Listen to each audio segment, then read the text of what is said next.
الغرض اس روایت کی طرف میں زیادہ نہیں جانا چاہتا.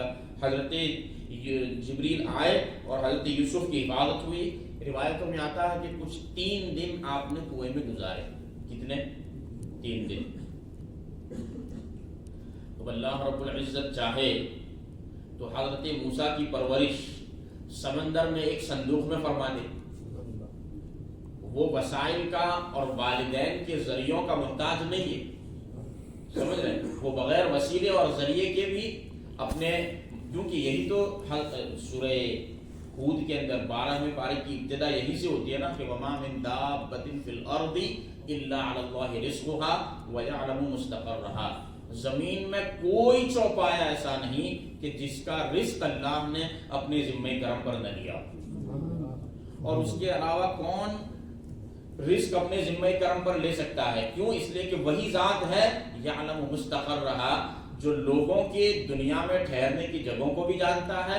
وَيَعْلَمُ مُسْتَقَرَّهَا وَمُسْتَوْدَعَهَا، اور مرنے کے بعد لوگ کہاں کہاں رہیں گے یہ بھی صرف اللہ ہی جانتا ہے. اس کے علاوہ اتنا علم ہے نہیں کسی کے پاس، تو کون لے گا ان کے رزق کی ذمہ داری؟ تو اللہ نے اپنے ذمہ کرم پر لوگوں کے رزق لے لیا. حضرت یوسف کی وہاں پرورش ہوئی اور اس کے بعد پھر ایک قافلہ جو ہے مدین سے مصر کی طرف جا رہا تھا. اب یہ کنواں کہاں ہے؟ تو تفسیروں میں آیا کہ یہ فلسطین میں ہے. بعض تفسیروں میں اردن کا بھی لفظ آیا ہے. بعض تفسیروں میں حضرت یعقوب جہاں تھے وہاں سے 3 فرسخ دوری پر، جو بھی ہو الغرض یہ وہاں شام کی اطراف و جوانب میں کوئی کنواں ہے جہاں حضرت یوسف کو ڈال دیا گیا تھا. یہ بھی کتابوں میں آیا ہے کہ کنویں کا پانی پہلے کھاری تھا، لیکن جیسے ہی حضرت یوسف اندر گئے تو آپ کی روشنی اور نورانیت کی برکت سے جو کھاری سالٹی واٹر تھا وہ سویٹ واٹر بن گیا، میٹھا پانی ہو گیا. سمجھ؟ اور یہ بھی کتابوں میں آیا کہ وہ کنواں جو ہے اس کا پانی بہت میٹھا ہو گیا حضرت یوسف کی نسبت کی وجہ سے.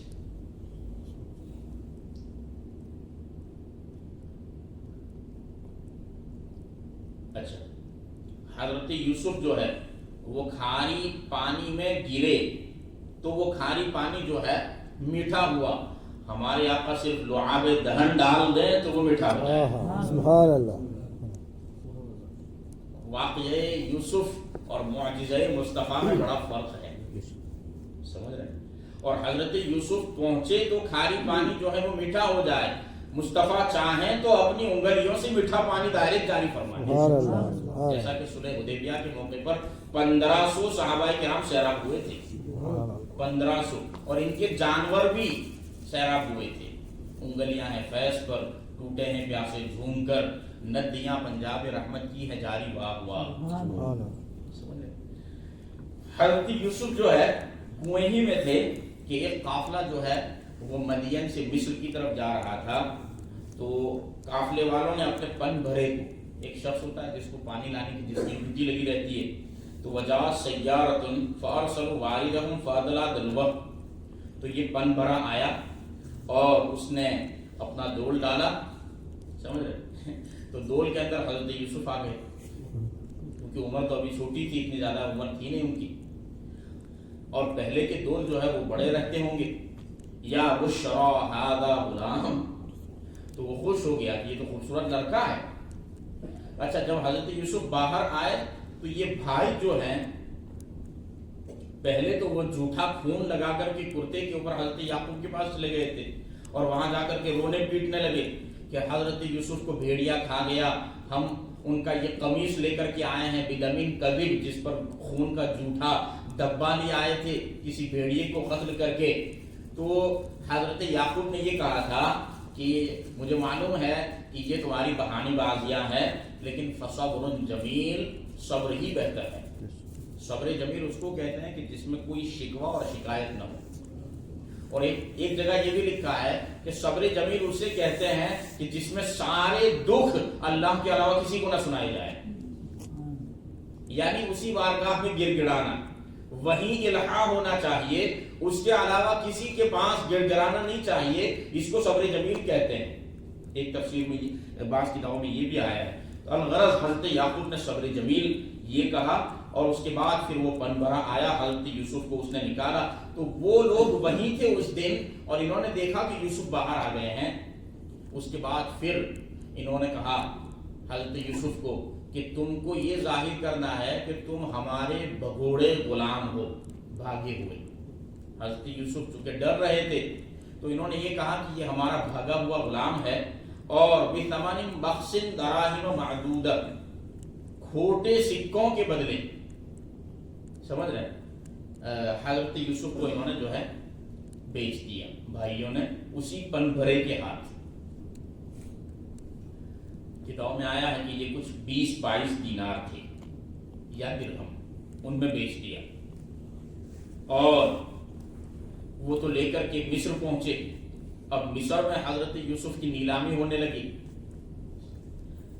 کہ حضرت یوسف کو اس قافلے والوں کے پاس سے کون خریدے گا، تو حضرت یوسف کا حسن اور جمال جو تھا اس کی وجہ سے ان کی نیلامی بڑھتی گئی، یہاں تک کہ ان کے وزن کے برابر سونا دے کر عزیز مصر نے ان کو خریدا۔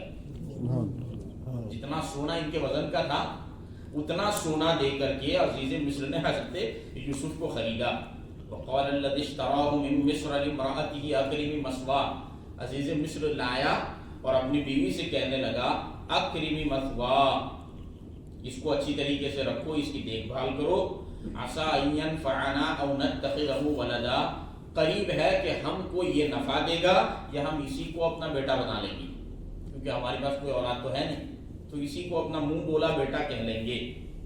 وَكَذَلِكَ مَكَّنَّا لِيُوسُفَ فِي الْأَرْضِ، اللہ فرماتا ہے کہ اس طرح ہم نے یوسف کو سرزمین مصر میں کنٹرول دیا۔ اب وہ آ گئے تھے اس سرزمین پر جس سرزمین کا انہیں بادشاہ بننا تھا، جس سرزمین کا انہیں دیکھو نا یہ کتنی سچی بات ہے۔ اللہ ارشاد فرماتا ہے وَتُعِزُّ مَن تَشَاءُ وَتُذِلُّ مَن تَشَاءُ، وہ یہ بھی ارشاد فرماتا ہے کہ وَتَنزِعُ الْمُلْكَ مِمَّن تَشَاءُ، جس سے وہ بادشاہت چھیننا چاہے لے لیتا ہے، جسے عزت دے اسے عزت دیتا ہے، اور جسے ذلت دینا چاہے وہ اسے ذلیل کر دیتا ہے۔ حضرت یوسف آئے تھے غلام بن کر کے، لیکن کیا معلوم کہ اس سرزمین پر جہاں غلامی کی حیثیت سے قدم رکھا ہے اسی سرزمین کا کل انہیں بادشاہ بننا ہے، اور اس سرزمین کے سارے لوگ کل ان کے غلام ہونے والے ہیں۔ آج یہ غلام ہے، کل سب ان کے غلام ہوں گے۔ یہ اس کی خفیہ تدبیریں ہیں، اور کون ہے جو مالک کی خفیہ تدبیروں کو سمجھ سکے؟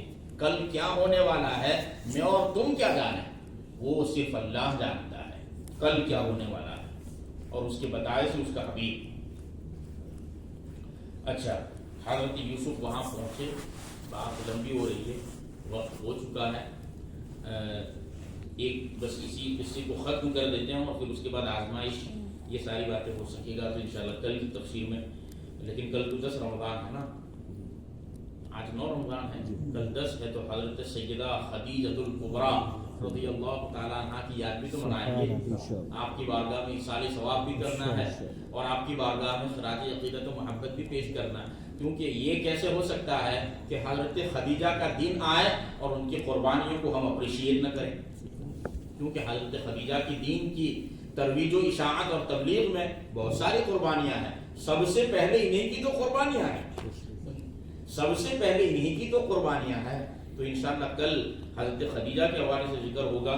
سورہ یوسف کی تفسیر تو میں آپ کو بہت بار بتا چکا ہوں، لیکن کچھ تازہ ہو جاتا ہے جب بیان کیا جاتا ہے، لیکن جیسا میں نے آپ کو کہا کہ یہ قصے جو ہے نا کچھ بڑے طویل ہوتے ہیں، ایک نشست میں ختم نہیں ہو سکتے ہیں یہ، لیکن پھر بھی ہم نے کوشش کی جہاں تک پہنچنے کی وہاں تک پہنچ سکے۔ حضرت یوسف کو خرید لیا، عزیز مصر کے یہاں گئے، اور پھر اس کے بعد پھر حضرت زلیخا کی طرف سے جو امتحان اور آزمائش آئی وہ ہم اور آپ سب جانتے ہیں۔ پھر اس کے بعد حضرت یوسف نے کئی سال قید میں گزارے، اور قید میں سے پھر نکالے گئے، اور پھر وہ بادشاہ نے جو خواب دیکھا تھا خواب کی تعبیر بتائی، اور اس کے بعد پھر حضرت یوسف کو بادشاہ کو حضرت یوسف سے لگاؤ ہونے لگا، قریب ہوتے گئے یہاں تک کہ جہاں عزیز مصر تھا اس کو پوسٹ سے بادشاہ نے جو ہے وہ ہٹا دیا، حضرت یوسف کو بٹھا دیا، اور آگے چل کر کے پھر حضرت یوسف کی درخواست پر حضرت یوسف عزیز مصر کے بادشاہ بنے، اور اس کے بعد بھائی جو ہے وہاں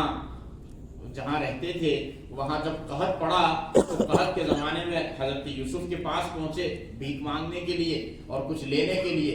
حضرت یوسف نے جو ہے پہلے یہ کہا کہ ابھی تمہارا ایک بھائی باقی ہے، اس کو بھی لے کر کے آؤ. پھر حضرت یوسف کا جو جڑوا بھائی تھا اس کو لے کر کے وہ پہنچے. حضرت یوسف نے پھر ان کو سب کچھ عطا فرمایا، لیکن جو اپنا پیالہ تھا گولڈن ٹرے جس کو کہتے ہیں باؤل، وہ انہی کی جو ہے وہ اناج میں رکھ دیا. اور پھر یہ قافلہ آگے پہنچا اور پھر پیالہ لینے کے لیے حضرت یوسف کا دربان پہنچا. پھر وہ قافلہ واپس آیا اور پھر اس کے بعد اس طریقے سے وہ اناج لے کر کے پہنچے. حضرت یوسف نے یہ کہا کہ لگتا ہے کہ تم سب یعقوب کی اولاد میں سے ہو، سمجھ رہے ہیں. اور پھر اس کے بعد حضرت یعقوب کی خیر خیریت پوچھی اور خبر و خیریت پوچھنے کے بعد اپنا کرتا عطا فرمایا. تفسیروں میں آیا ہے کہ یہ کرتا حضرت جبریل نے حضرت ابراہیم کو دیا تھا جس وقت ان کو نار نمرود میں ڈالا گیا تھا. اور انہیریٹنس میں، وراثت میں یہ کرتا حضرت ابراہیم سے اسحاق کو ملا، حضرت اسحاق سے حضرت یعقوب کو ملا تھا. اور حضرت یعقوب نے یہ والی قمیص جو ہے وہ گلے میں لٹکا دی تھی جب حضرت یوسف کو لے جا رہے تھے ان کے بھائی.